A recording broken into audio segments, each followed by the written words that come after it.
Very good morning to the media.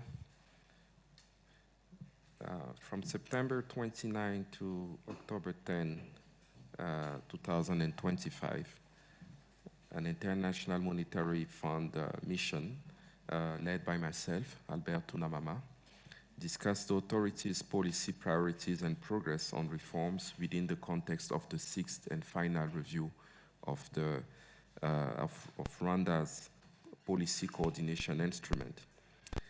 This was also combined with an Article 4 consultation, and consideration by the IMF Executive Board is tentatively scheduled for December 2025. I'm happy to report that IMF staff and the Rwandan authorities reached a staff-level agreement on policies needed to complete the sixth and final review under the country's policy coordination instrument. Despite facing consecutive shocks, Rwanda's economy continues to demonstrate strength and resilience.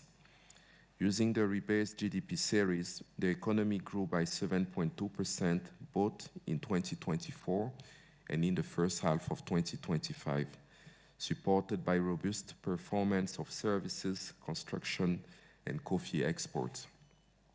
Inflation remained within the National Bank of Rwanda's target range of 5 plus minus 3%. The current account deficit widened in the first half of 2025 due to imports of consumer and capital goods, offsetting stronger coffee and mineral exports.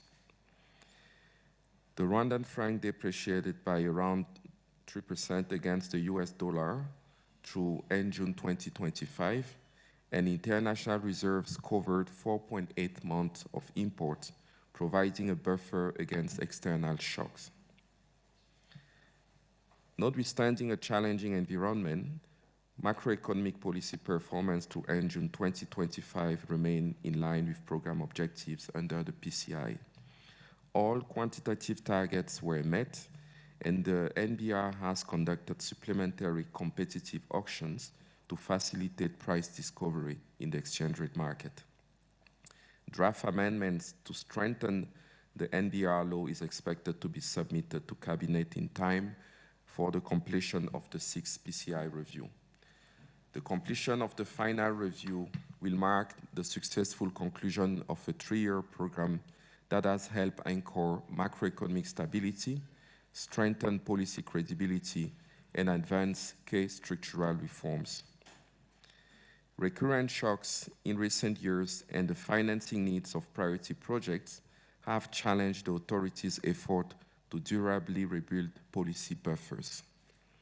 The full implementation of the recently adopted tax package will help to place the tax-to-GDP ratio on an upward trajectory and reinforce debt sustainability. Despite this crucial reform to boost domestic revenue, borrowing related to the construction of the new Kigali International Airport will push public debt towards around 80% by 2027 and increase debt service obligations. To mitigate debt vulnerabilities and rebuild policy space to respond to shocks, the authorities will need to ensure continued fiscal consolidation anchored in domestic revenue mobilization, containing fiscal spending through careful expenditure rationalization and project prioritization, and continuing to strengthen their capacity to mitigate fiscal risk and state-owned enterprises. Monetary policy should continue to be proactive and data-driven and forward-looking with clear communication to anchor inflation within the target range. Exchange rate flexibility should continue to play a critical role in helping address imbalances and facilitate the development of a competitive export sector. The mission is grateful for the authorities' excellent cooperation as well as the candid discussions. As Rwanda approaches a successful conclusion of the PCI, the IMF remains committed to supporting Rwanda in continuing to build on its strong policy foundations and advancing ongoing reform and development agenda. Thank you. Thank you so much for the statement. If you allow, we can open the floor to the members of the media.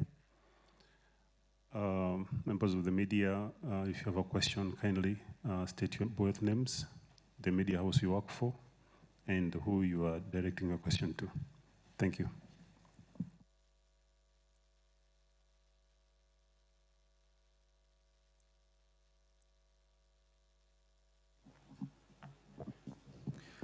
Thank you so much. My name is President Nchuti. I work for RBA, public broadcaster. I have two questions. One is goes to IMF. Would like to know what is your position and what do you see about the main risk or challenge do you see as IMF on Rwanda economy projection in coming years?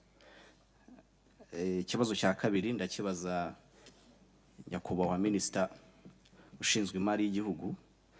Turifuza kumenya kuba ibipimo by'u Rwanda bigaragaza ko bihagaze neza mu bukungu bw'igihugu buri kuzamuka neza, ndetse n'abantu muri IMF bakaba babyemeza. Turifuza kumenya icyo mutekereza kubirebana n'icyakozwe ndetse n'ibyo muri gukora kubirebana n'amavugurura amaze iminsi akorwa kubirebana n'imisoro, ndetse n'icyo mubona biri kumarira ubukungu bw'igihugu mukomeza kuzamuka. Murakoze.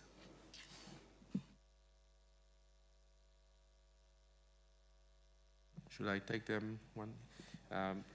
Thank you for the question. I think it's an important question. As much as we congratulate and happy about the strong performance, we're also mindful of the shocks and what lies ahead. I think if anything, the last couple of years have taught us that one always needs to, or these policymakers need to be mindful that shocks may eventually come. As I alluded to in the statement, I would say that the biggest challenge going forward has to do with debt vulnerabilities. They've increased importantly once the new Kigali International Airport was, once the decision was taken to implement it. It brings important challenges, both in terms of an increase in the debt, but also in the pressure to find the necessary resources to continue to serve the debt. In the context of the upcoming program, the discussions will focus on how to try to rebuild those very important buffers that have served the country well over the last couple of years.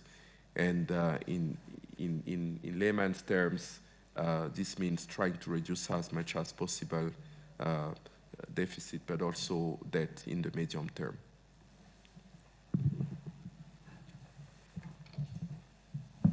Thank you. Murakoze ku kibazo mwabajije kuri RBA ikijyanye n'ubukungu ukuntu n'amavugurura yagiye aba kuri politiki y'imisoro.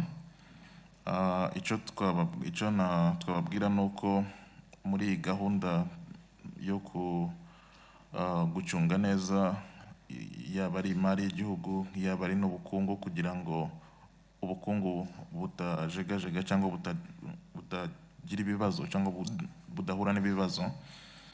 Bimwe mu bintu twariyemeje byari kugira ngo uko tugenda muri iyi gahunda twari twumvikanye na IMF ndetse n'ibyo twari twiyemeje nk'igihugu muri gahunda y'igihugu y'iterambere ariyo ya NST2 y'ikiciro cya kabiri, byari kugira ngo tugeze iterambere ku banyarwanda ariko tubikora mu buryo buri sustainable cyangwa budahungabanya imari y'igihugu.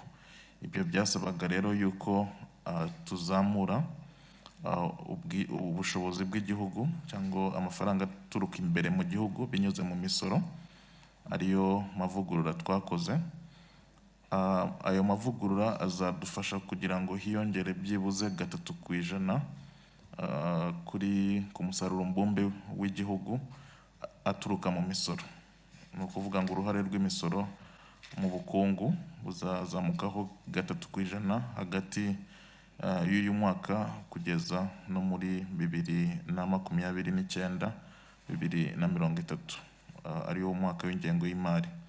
Ibi bizadufasha kugira ngo dushire mu bikorwa imishinga itandukanye nk'uko mubizi iri muri NST2, harimo ibijyanye na kibuga cy'indege kiri Bugesera, harimo guteza imbere Rwanda, harimo n'indi mishinga itandukanye yaba ari mu buhinzi, mu bikorwa remezo n'ahandi.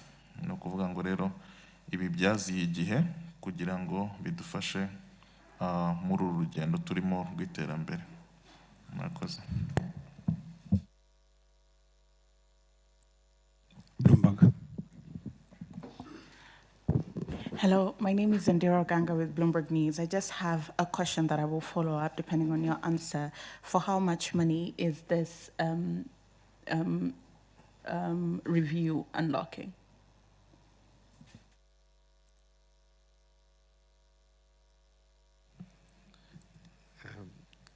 The policy coordination instrument is one of the IMF's method of engagement with high performer member countries.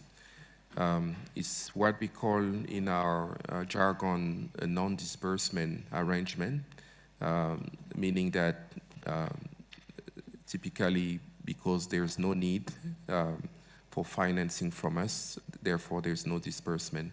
So it's a testimony to the strength of the country. It's true that over the last 3 years, the PCI has been associated with some of the instruments that have been disbursing some funding. But just to land and respond that in the case of the PCI and for this review, the main bottom line is basically the assessment of the economy and the quality of the policies and not necessarily disbursement. Thank you.